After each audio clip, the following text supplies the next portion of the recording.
बिस्मिल्लाहिर्रहमानिर्रहीम। शुरू खुदा का नाम लेकर जो बड़ा मेहरबान निहायत रहम वाला है।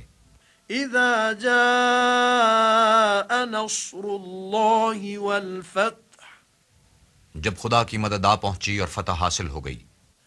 वरअयतन नास यदखुलून फी दीनिल्लाहि अफ़वाजा, और तुमने देख लिया कि लोग गौल के गौल खुदा के दीन में दाखिल हो रहे हैं। फसब्बिह बिहम्दि रब्बिक वस्तगफिर इन्नहु कान तव्वाबा। तो अपने परवरदिगार की तारीफ के साथ तस्बीह करो और उससे मग़फ़िरत मांगो, बेशक वो माफ करने वाला है।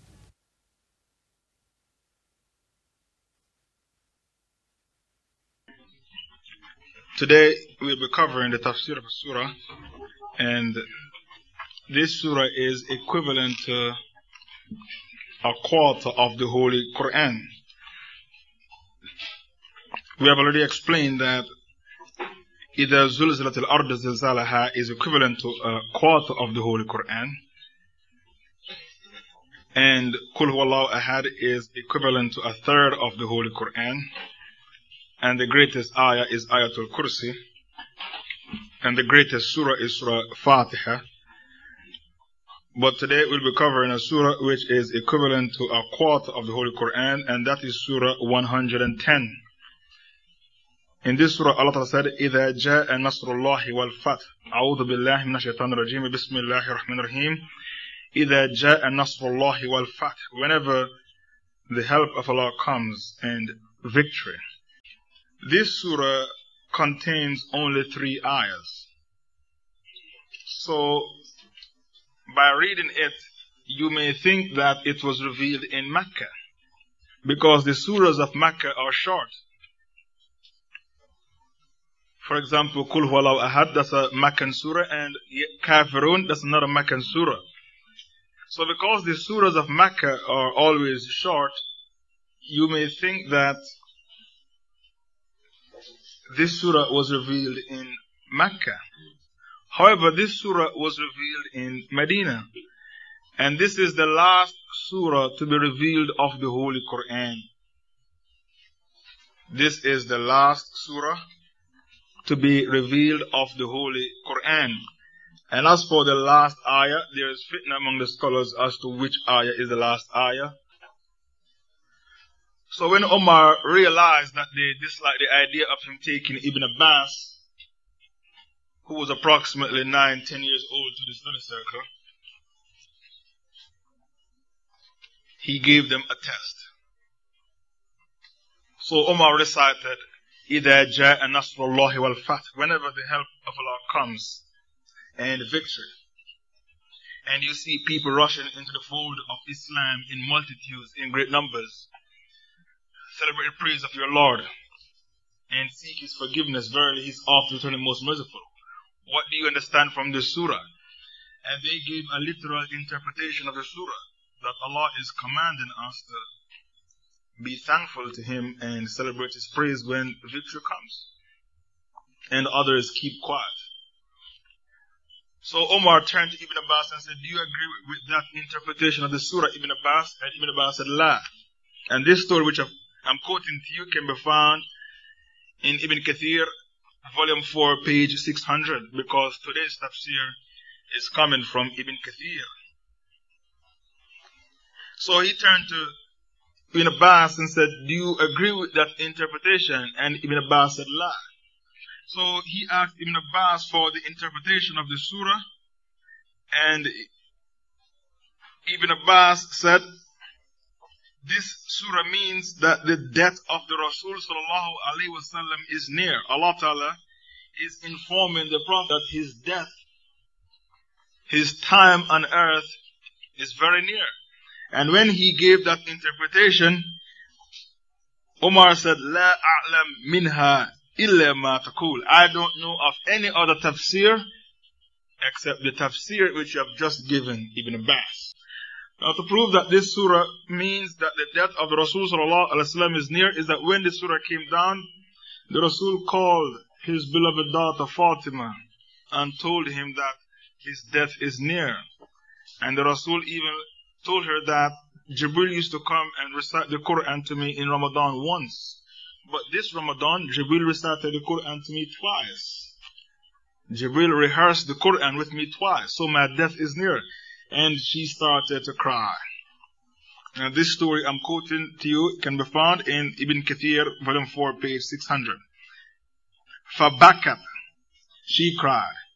And then the Prophet called her and whispered something else in her ears, and she started to laugh. And she cried the first time because she was told that the death of the Prophet is near, and she laughed the second time because the Rasul said to her, Isbiri fa innaki awwal ahli lihaqan bi. Be patient, O Fatima, because you will be the first from my family to join me. So she was promised the paradise by the Rasul sallallahu alaihi wasallam, and this is why she laughed on the second occasion. And she, Fatima, is one of the special women of paradise. The 4 special women of paradise are as follows: Asiya, the wife of the Fir'aun; Maryam, the mother of Jesus; Khadija, the wife of the Prophet Muhammad sallallahu alaihi wasallam; and Fatima, the daughter of the Prophet sallallahu alaihi wasallam. These are the 4 role models, special role models for Muslim women to follow. So when the Rasul conquered Mecca, Mecca fell at his hands.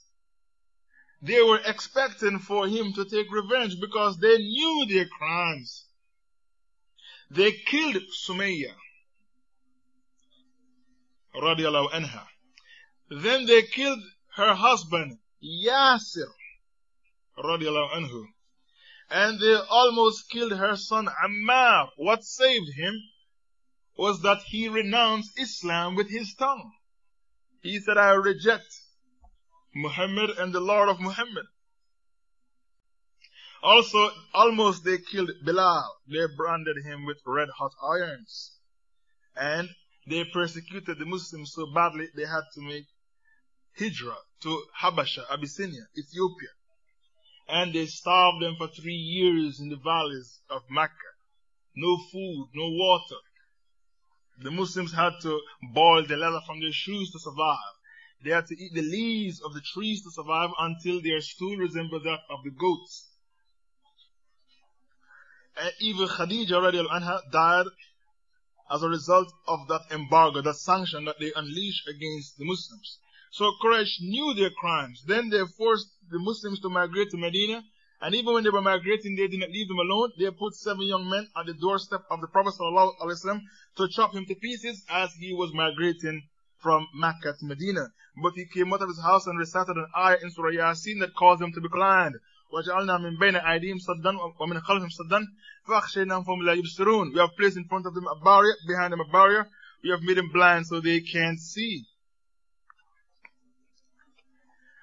So even after they have perpetrated all these crimes against the Rasul sallallahu alaihi wasallam and his companions, still the Prophet sallallahu alaihi wasallam forgave them of their crimes. And when they saw how the Prophet forgave them of their crimes, they rushed into Islam afwaja, in great multitudes. So because of this incident, Allah revealed it in Surah 110, إِذَا جَاءَ نَصْرُ اللَّهِ وَالْفَتْحِ وَرَأَيْتَ النَّاسَ يَدْخُلُونَ فِي دِينِ اللَّهِ أَفْوَاجًا فَسَبِّحْ بِحَمْدِ رَبِّكَ وَاسْتَغْفِرْهُ إِنَّهُ كَانَ تَوَّابًا. Whenever the help of Allah comes and victory, fath, and you see people rushing into the fold of Islam in great multitudes, celebrate the praise of your Lord and seek His forgiveness. Verily, He is oft and most merciful. أعوذ بالله من الشيطان الرجيم بسم الله الرحمن الرحيم إذا جاء نصر الله والفتح ورأيت الناس يدخلون في دين الله أفواجا فسبح بحمد ربك واستغفر إنه كان توابا.